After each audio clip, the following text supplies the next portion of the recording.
welcome, sustainability and dignity. So I wanted, because I've been thinking about the United Nations Sustainable Development Goals. I've been thinking about the theoretical background or even the philosophy behind sustainability. And here's my take. So I was first talk about transition, what it is for a state of the world or a state of a system to transition into another state, and to use that a formal framework to talk about growth and then development and sustainability. So for transition, so let's say a system is a system. It's what you know to be a system. It's informally, what you think of a system. A system is constituted by state transitions given input. So let's say a kitchen is a system with the humidity, the pressure, and then there's a kettle of water being heated at the atmospheric pressure. So atmospheric pressure, that's the pressure that we're typically at. And when the heat is heated the water to 100 degrees, the water transitions from a state of liquid into the liquid state to the gaseous state. So that's a state transition. So the system is updated, right? But when the atmospheric pressure is different, then the same input, the same amount of heat might not have transitioned the state of water from liquids to gaseous, to vapor. So there are parameters that makes the system transition differently given the same input. So these input, output, state transition, these are the way we characterize a system. And I want to think about climate change using this formal system, because a change in weather, well, climate, weather, we typically think of weather as something more short-term and climate more long-term, but I would think of climate change as a change in weather transition given same environmental input. So let's say it's roughly the same temperature and even this roughly the same humidity at a certain area geographically. But then the influx of humidity after climate change would disposes the atmospheric system more to have tropical storm, hurricane, and whatnot. So that's how I would characterize climate change through weather transition given the same input. So these are the application of the formal system that I use to illustrate the framework. And after I've clarified what a system transition is, how a system will change, how the climate change, then I can talk about economy. First, we talk about wealth distribution. So let's say a nation, some people have certain wealth and some less. So that's the distribution of wealth at a certain time. So that's the state of affairs, the state of wealth distribution at that time.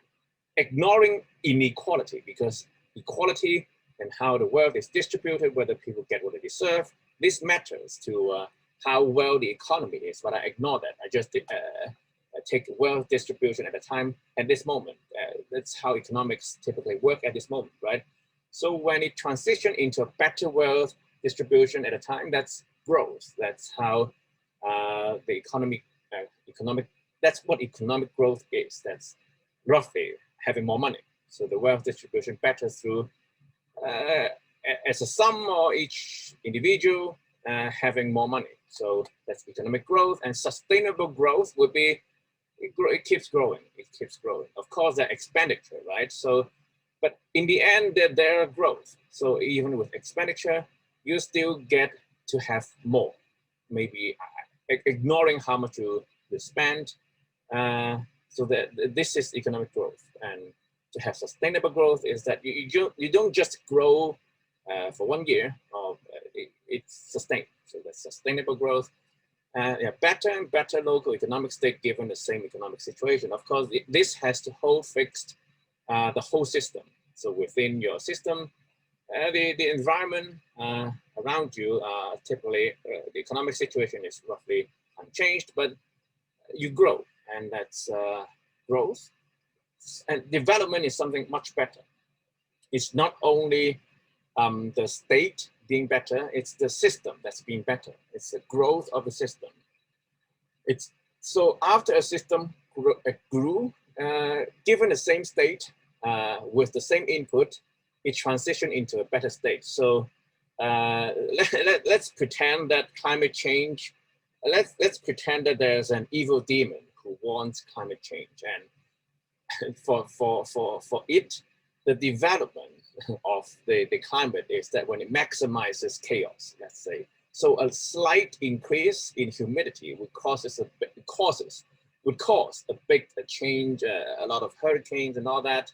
So that would look like a climate change and global warming as a development. But of course, we don't want that. We want the same kind of state, the same humidity with the same input, but we do better by the same resources, the same natural resources, the same amount of raw material, but then we will transition it into a better state. That's development. Given the same state, with the same input, we improve more, we grow more. So that's the improvement of the system.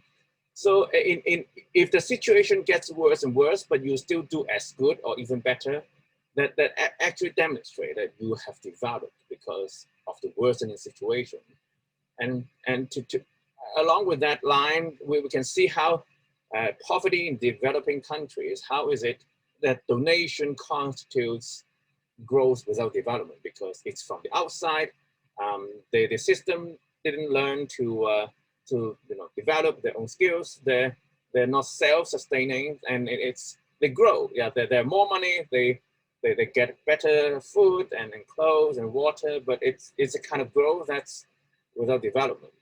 And along that line, we can see that instead of mere donation, and even some people would talk about helping developing countries through helping them build better infrastructure, right? So that's one thing, instead of mere donation. And on the other hand, self-generated growth it indicates better economic development, because that's something that you learn to do, to do better, to improve the state of affairs, to improve your economic state, to grow economically. That's something you do yourself.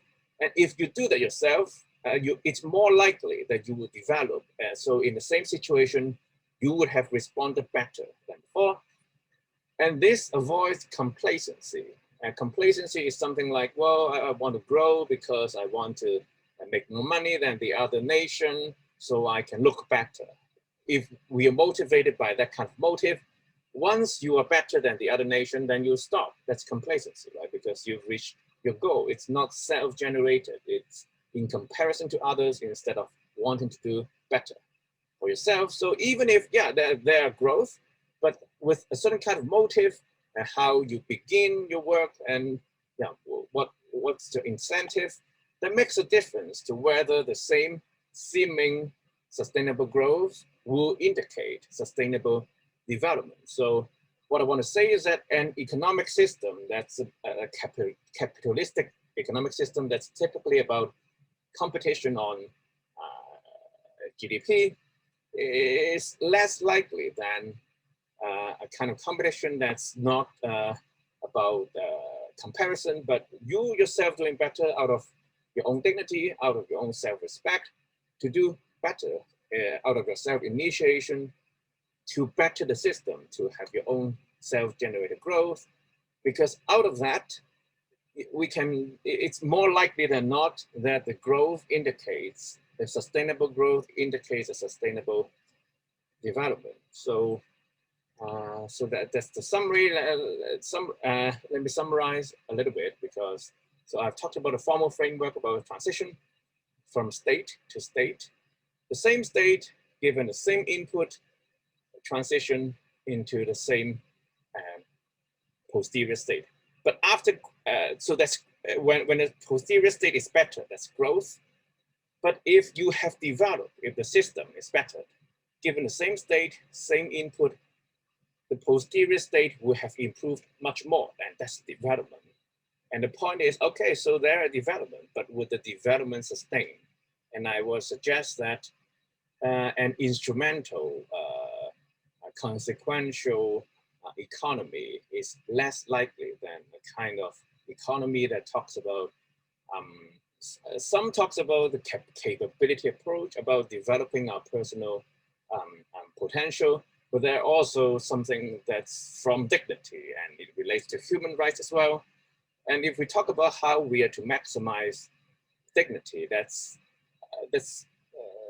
more pertinent towards sustainable development.